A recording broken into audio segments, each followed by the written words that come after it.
Hi guys எல்லாம் எப்படி இருக்கீங்க? ஸோ இந்த வீடியோவில் நம்ம என்ன பார்க்க போகிறோம் பார்த்தீங்கன்னா ஏலியன்ஸோட பவர், அப்புறம் வீக்னஸ், அவனை யார் தோக்கடிச்சிருக்கா அதெல்லாம் தான் பார்க்க போகிறோம். ஸோ வாங்க வீடியோக்குள்ளே போகலாம்.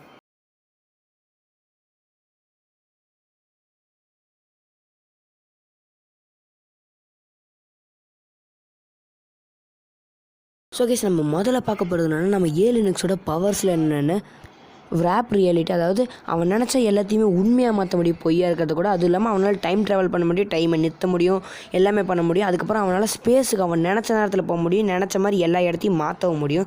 ஸோ அடுத்த அவன் ஏலியன்ஸோட வீக்னஸில் என்னென்னு பார்த்தரலாம். நம்ம எல்லாருக்குமே தெரியும் ஏலியன்ஸ் ரொம்ப பவர்ஃபுல்லாக, ஆனால் அதுக்கும் ஒரு வீக்னஸ் இருக்குது. அதுனா டியோபிக், அப்புறம் பிஸ்கி டஸ்ட்டு, அதுக்கப்புறம் கோஸ்ட் ஃப்ரீக். இவங்க 3 பேர் மட்டும்தான் ஏலியன்ஸோட வீக்னஸ்ஸு. ஏன்னா ஸோ அடுத்து நம்ம பார்க்க போகிறது என்னென்னா ஏலியன்ஸை தோக்கடிச்சுக்கிறது. என்னது ஏலியன்ஸை தோக்கடிச்சுருக்காங்களா அப்படின்னு நீங்கள் கேட்பீங்க. அதுதான் எனக்கும் டவுட்டாக இருந்துச்சு. நான் ஒன்றும் இது நானாக சொல்லலை, கூகுளில் செக் பண்ணிட்டு தான் உங்ககிட்ட சொல்கிறேன். ஏலியன்ஸை தோக்கடிச்சிருக்கு யாருன்னா 4 ஆர்ம்ஸ் தான். 4 ஆர்ம்ஸ் அவனோட பவர்ஃபுல் மூவ்ஸ் எல்லாம் வச்சு ஏலியன்ஸை தோக்கடிச்சிருக்கான். அந்த மூவ்ஸில் என்னென்ன நான் சொல்கிறேன் கேட்டுக்கோங்க.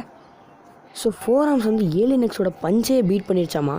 அது என்னென்னு எனக்கு சொல்ல தெரியல, நீங்களே நான் ஸ்க்ரீன்ஷாட் காட்டுறேன் பார்த்துக்கோங்க. ஸோ இப்போ உங்களுக்கு தெரியுதா 4 ஆர்ம்ஸ் வந்து ஏலியன்ஸோட பஞ்சை பீட் பண்ணிடுச்சு. அது வந்து கீழே போட்டிருக்காங்க பாருங்கள். அந்த இதெல்லாம் வச்சு தான் 4 ஆர்ம்ஸ் வந்து ஏலியன்ஸை தோக்கடிச்சிருக்குது. ஸோ அடுத்து நம்ம பார்க்க போகிறது ஏலியன்ஸோட ஸ்பீடு. ஸோ ஏலியன்ஸோட ஸ்பீடு பார்த்தீங்கன்னா இன்ஃபினிட்டின்னு தான் கொடுத்துருக்காங்க. ஆனால் ஷோவில் வந்து 10 to 12 குவாட்ரில்லியன், அதாவது மில்லியன், ட்ரில்லியன், அதுக்கப்புறம் இதுதான் நினைக்கிறேன். அது லைட்டுக்கு சமமான ஸ்பீடில் தான் ஏலியன்ஸ் ட்ராவல் பண்ணுதுன்னு சொல்லியிருக்காங்க. ஸோ அவ்வளோதான் கைஸ். இதில் எனக்கு தெரிஞ்ச ஃபேக்ட்லாம் நான் சொல்லியிருக்கேன். வேறு ஏதாவது ஃபேக்ட் இருந்தால் மறக்காமல் கமெண்ட் செக்ஷனில் சொல்லுங்கள். அடுத்த ஒரு வீடியோவில் பார்க்கலாம். பாய்.